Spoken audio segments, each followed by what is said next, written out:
What's up, family? Welcome back to SA Vibes. You know what time it is, man. I've got the legend next to me. And for those who are here for the first time, welcome to Keeping Up with the Vibes. This is where we're going to have most interviews, and this is where we're going to kill it. Make sure you subscribe down below, hit the like button, follow us for more videos. We keep them coming. It's a vibe. Who are you? Greetings, first of all. What's up to the SA Vibes community? My name is Mobi Dixon, DJ producer, born and raised in East London. For those who don't know, who weren't part of the Afro House generation, I was one of the pioneers of the Afro House generation for a couple of decades. And yeah, man, DJ producer, now doing Afrotech and on the DJ and the club scene. Yeah. Thank you for having us in this setup.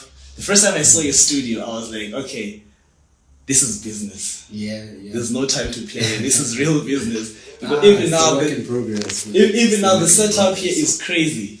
It's a work in progress, Yeah. Yeah, man. It gets the job done. Yeah. I've had many different studios, starting from back home, London. In fact, one of my first studios was in Varsity. I studied it at TUT. A TT. So I had a studio there. Got this res there. Yeah. That was like one of my first proper studios in res. Oh, at res, in the studio at res. This is like 2005. That's crazy. That's crazy. And then from there, Joburg, Bloemfontein. From there, Midrand. I've had a studio. Yeah. From there, back home, East London. Was this when you still doing the sound engineering course, or you did some sound engineering? Yeah. So this was when you were doing that, so you had the own studio. So initially I studied IT. So even when I was studying IT, I was still, producing music in my spare time. Yeah. In my room, and actually that's what led me to then doing something I'm not proud of, which is I ended up dropping out. From school? From school, now to focus on this music thing. So you left IT to focus on the music stuff? Because now that's where I became a DJ. I became popular on campus. I'm producing music as well. I've got a studio, I've got decks, I've got everything. I'm actually come to my room. Yeah. Sessions. They come, we jam, they go back and study. Me, I don't study, I continue playing, I continue making music. And then that's when I went to go there and study sound engineering. Yeah. So around 2008, 2007, 2008, apparently you entered a DJU X remix competition, which you won. Yes. So please take us back to that time. And after winning that, did that now set the course of, this is it, I have to do this now? I think at that time, it's right after the time I'm talking about, in Pretoria and Varsity, and then me taking a decision that, okay, I'm going to pursue this music thing now, as a career. I'm going to go study. I moved to Joburg. So it was literally in my second year, actually, when I was studying sound engineering. Yeah. When this competition came about, which was part of the South African Music Conference, which was hosted by DJU. Yeah. Which is Fresh, Da Vinci, Oskido, Greg Maluka, and DJ Christos. So there's a conference they hosted every year. So we used to attend there, to get knowledge and to connect with each other. And on this particular year, they had this remix competition. Mm-hmm. Ended up winning the thing, and literally, that became a big break. And I got signed with Sheer House at the time. And that's when I released my debut album. I released it in 2007. Yeah. Yeah. And then, do you think that those conferences that they had at that time, compared to now, because now it's rare to find those, because now everyone is just doing their own thing, and they come up and they push. Yeah. Do you think now those things would be more relevant to bring them back? They do have their place, because always there's youngsters coming up, in the ranks, and trying to gain knowledge, trying to gain access to things, even though nowadays things have become so easily accessible. you know, knowledge has become easily accessible. Like back in those days, like it was really special. It was really something special, and guys would come from all over the country, you know, for this conference, because I mean at that time DJ Hugh, the Big Five. Yeah. If you are now, you are able to get in a room with them. You are able to see them. Conversation. Because Yeah. listen, I mean, look at it this way. Those days, there was no social media. There was no nothing. Even just to be, you know, in proximity with these people, or to see them, it was not, you know, to have access to them. Yeah, it was not easy. It was so now saying, you know, guys, we're giving you a week of our time. Come, we can share knowledge with you. So it was really dope. Nowadays, yes, it's done a lot. There's a lot more of it actually in different pockets, you know. But it's good that the knowledge is spreading more. But I don't think it's as special as it was back in those days. Okay, so in 2015, City Rains tour. I remember City Rains. Hey? I remember that is one of, I think, for me personally, City Rains. It was like, what the hell? Yeah. Like, where do we go from here? Like the sound, the experience of that culture and the movement in house music at that time. Yeah. And then you hit the tour, 2015. Tell me the experience of like touring, and now people knowing that DJ Mobi is out there now. I think that was the turning point. You know, that was of course the big turning point. After years, you know, of being in the industry, like I said, I released my debut album in 2007. Yeah. But it was only in 2014 when I released City Rains, where, you know, things really took off. And then 2015 became the biggest song in the country. You know, yes. Then I was hitting all corners of the country, Africa, you know, got to tour, UK, Dubai. It was really cool. It was really cool. After City Rains tour, something was cooking, something new started cooking, because that was 2015. Then years continue to go by, but you're still releasing. You're still there. I've realized that you were releasing every single year. Every single year you had a banger. Every single year since you went, I would say, off the gate, you had a banger. This way, like from 2007, yes, dropping my debut album and being that kind of producer on that level, but I was ahead of my time, and you know, I didn't really get the recognition that I can say I deserved. Yeah. You know, for the kind of work quality work I was putting out. I put out my first vinyl record in 2007. Yeah.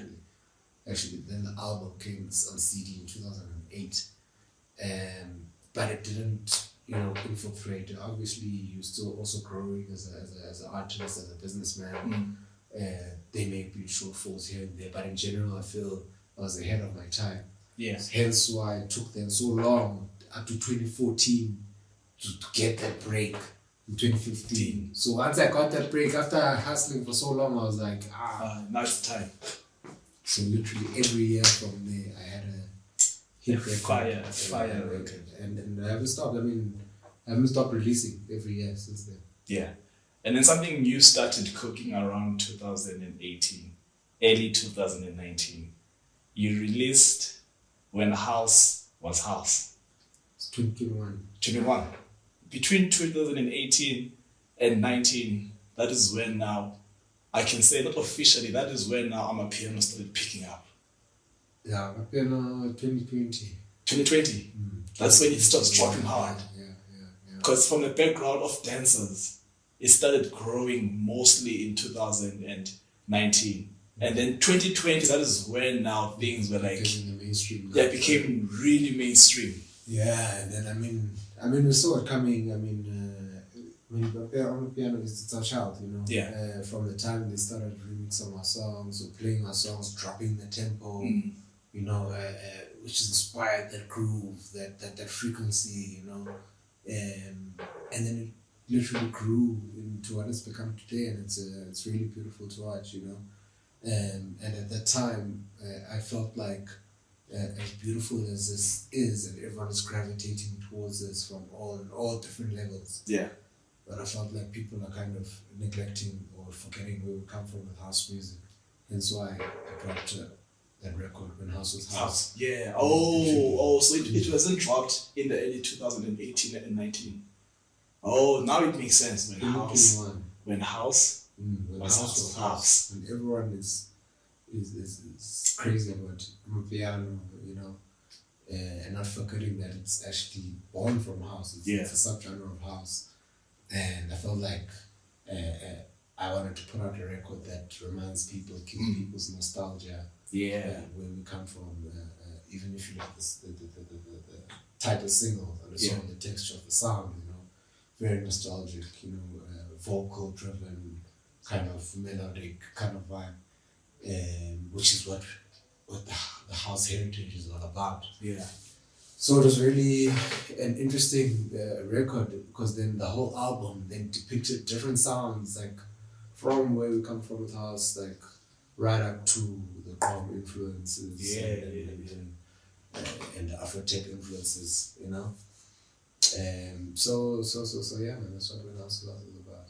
And then since you've been bringing us hits before this era of Amapiano, how have you positioned yourself now to continuously remain relevant and also ride the wave and not stray away from producing the house that was house, you know?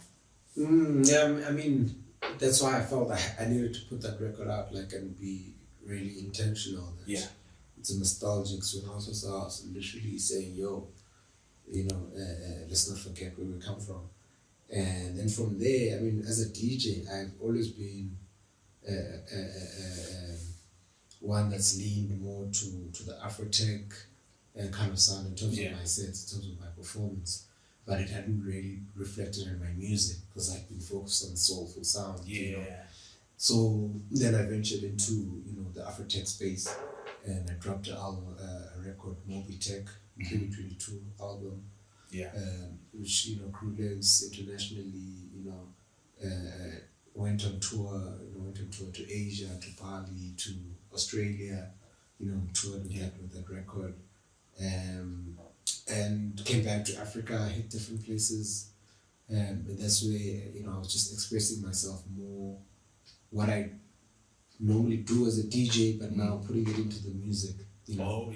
So from there, now I'm experimenting now, you know, with the fusion of sounds now, you know, taking it back now, fusing Amapiano, fusing Afro-tech, fusing literally now encompassing the entire culture of the past 2 decades, you know, into my expression, into what I feel. And what do you think is more important, to continue to express yourself as a DJ and find your own voice in the music culture, or to survive, meaning ride the wave? If something new comes out, just adapt as quickly as possible, because most people are giving up. Yeah, man, I'm not really built like that, you know. Music for me is it's a spiritual thing, you know. I go whatever frequency, you know, my ancestors and God are guiding me towards, and what I'm feeling at the time, and the music they give me, like, which governs then, you know, how I present myself, how I express myself. You know, God chooses for me, my ancestors choose for me. I don't really, I'm not driven by any hype or by any wave or by any, you know, it's just what I feel at that particular time, and I put it out. One word on everyone. People will love it, and also the people who love it, supporting that stuff. They do, which actually goes to my follow-up question. Because on their minds right now, and what we've been hearing lately, TEKA.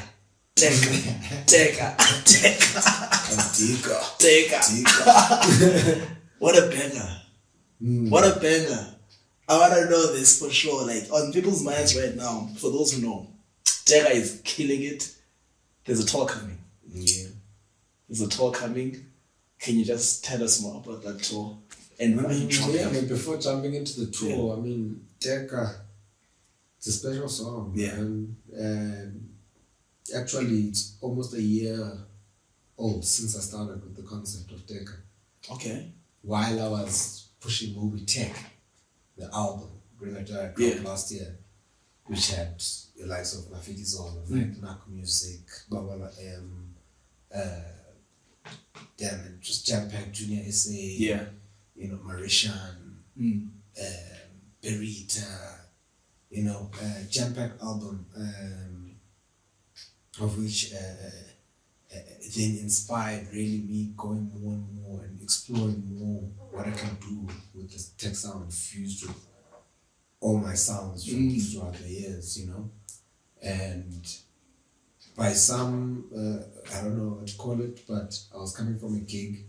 I was actually playing at a gig on that Sunday. I was playing at a UR. Yeah. And I was at a gig in Venda the previous night. So I had a 5-hour drive to come to get to Joburg. To get to Joe, yeah. So you can play, yeah. So during the week, that week, there's a groove, there's a beat I'd started. So now I'm bored on the way back. Open my laptop. There's this beat. And actually, my intention was actually to work even when I got to the van because I was carrying this guy.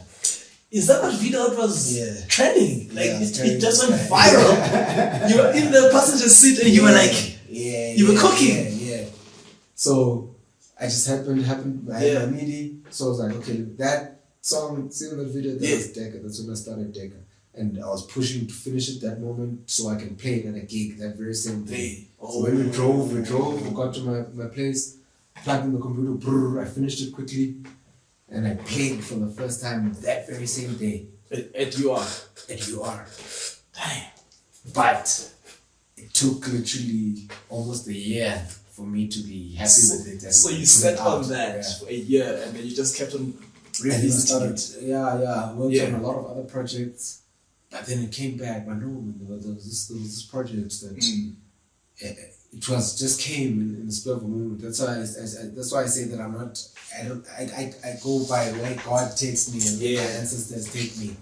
You know, because they lead the way. Pushed that moment for me to do that song within a week, play it at a gig, but then park it off and say that in 2023 you're going to have a TEKA World Tour. Which is it's like just wait on it. Just wait on it. Okay. Just pack it, do some other stuff, and then when this comes back, this is the song that you can, you know, continue the story from Mobi TEKA. Then from there, everything that I've been working on throughout the years is going to unfold in the next year or so. There's a lot of interesting stuff to come. Yeah. But the tour, as you asked, we're going out to South Korea. Yeah. Going to China. Going to Mexico.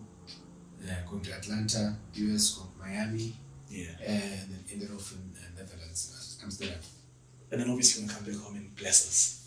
Obviously you're going to come back home and bless. Welcome home. We're going to have welcome home parties. Yeah. Different parts of the country, then the continent as well, going to Zambia. And then from there, you know, hit the road again, where we'll be bringing you then my single for summer. Yeah. Then we'll be touring the Europe and the UK and Asia. And Europe. In Europe as well. Yeah. Apparently you're going to be dropping, before this TEKA tour, you are dropping something. TEKA. You're dropping TEKA. I'm dropping the song TEKA. When is it dropping? Like 29th of September. It's out, available everywhere. I've been playing it. People that have heard my sets, I've been playing the song for many months. It's crazy. Obviously, fine tuning it and obviously just being driven by God. It will be the right moment to actually put the song out and actually even get to a point where I'm happy with it and I'm ready to put it out and it coincides everything, the whole timing with the tour and everything. You know, I'm just a vessel, but from God and my ancestors. Yeah. 29th, it's dropping. You guys heard it first. You're gonna have it in the description. On the 29th, I'll have to have the links on the description. You can download the song on the 29th. So before we close off, we're gonna play a game. It's kind of a tricky game, but it's a top 3. The name of the game is top 3. Choose one, and that is your top 3. It's just random, so no heartfelt, nothing special, but the top 3 for you The first one is gonna be Oskido or DJ Fresh? Oskido. Oskido. Is that based on would you say it's based on the Afro sounds? Because I think DJ Fresh had a lot of like Not really. It's electric. the sound, because if you go into the sound aspect of it, it's another story, because Fresh, in terms of sound, was one of the people that inspired me. Even in terms of being a DJ, I remember being a 17-year-old kid making my way to the club and DJ Fresh was playing, and I made sure I grabbed a conversation with him outside at the door when he was leaving. Told him I want to be a DJ, and he told me I must go to school, must get all my stuff in order, make sure I've got a backup plan, and if I've got something I believe I can present, I must pursue it. So Fresh is something very Fresh is Fresh. Fresh, something very special to me. And Oskido, the reason why I said Oskido, because Oskido was my mentor for the longest time. Oskido was part of his development program. Where I was sponsored with a studio and equipment and business skills. And I became close with Kalawa, became close with the family. I was friends with this young pop star. So that's why I didn't hesitate to say Oskido. I know I've practiced the sound, Orlando bass. I used to rock up at his studio, at his house, Orlando bass, and so and there's family ties as well. But both, Okay. Tira or black coffee? It's a wild card. I know, it's a wild card.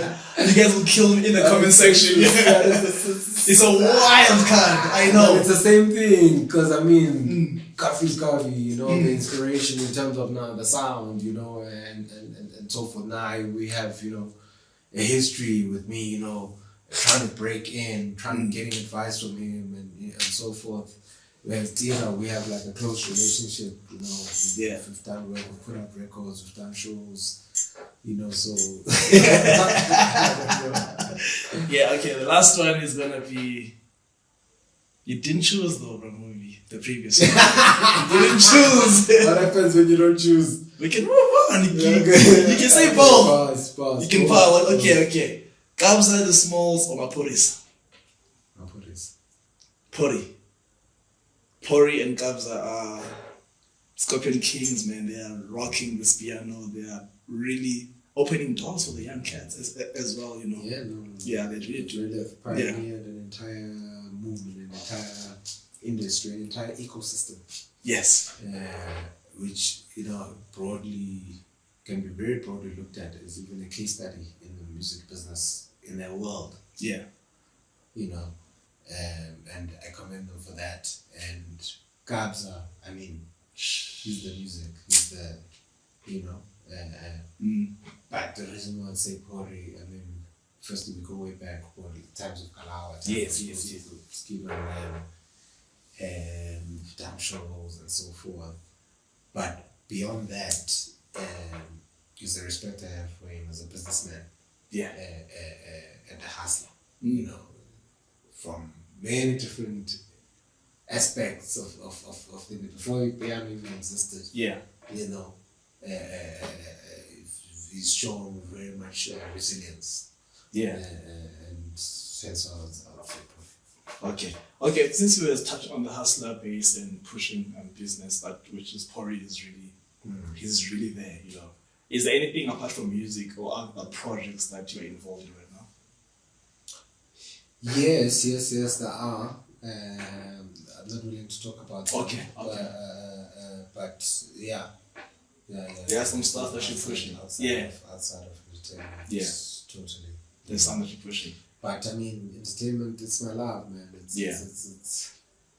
It's what feeds my soul. It's what's my calling. So hence why I will always. You always be there. I'll never retire. So you can expect an album in your 90s still dropping. As long as you can push that keyboard. Maybe it's not me. Maybe I'll be the executive producer of my son's album. Who knows? Hey! Yeah, because that's So the I'm new saying, wave I'm now. not stop, but You'll be there. I'll always, you know, Yeah, but yeah. music, I'll always need to be doing something musical. If okay, second last question. You got a lifeline right now. You can make one call to yourself in 2007. I would like to know if you could call yourself back then, right now, and tell them what's happening, how far you've came. What would you say? Go. I'd say don't get distracted. Don't panic. Don't try and fill voids. Know that it's all coming together. Don't, because one can easily be swayed. You know, the entertainment industry has a lot of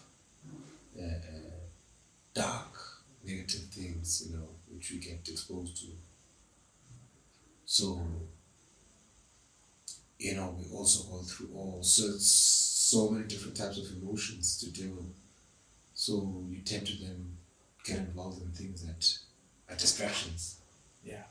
So don't get distracted. It'll all come together. Stay the course. Stay focused. Stay the course, yeah. Mobi Dixon, any last words to your fans who are out there waiting for the TEKA to drop, but also who have been day ones? To TEKA. Thank you so much, guys, for all the love and support throughout the years. TEKA, special one for you. It's called TEKA. Take. It's for you guys. I'm on vocal, by the way. Yeah. It's my first vocal song I've released in decades. So it's a special one. It's very close to my heart. And I'm going to be championing it, presenting it to the whole world. And I'm not only representing myself, I'm representing you guys, South Africa, SA Vibes. You know what it is. Thank you very much for having us. And all the best with the tour, man. Big up. Hopefully, I can't wait to see you come back.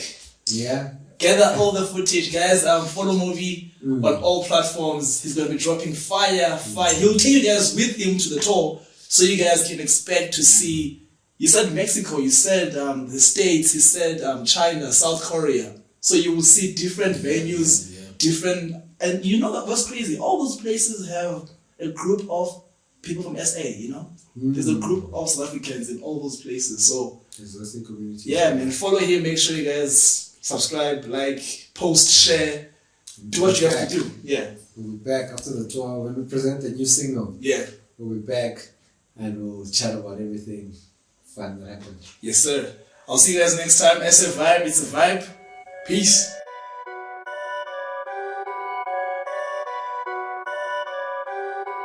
Perfect.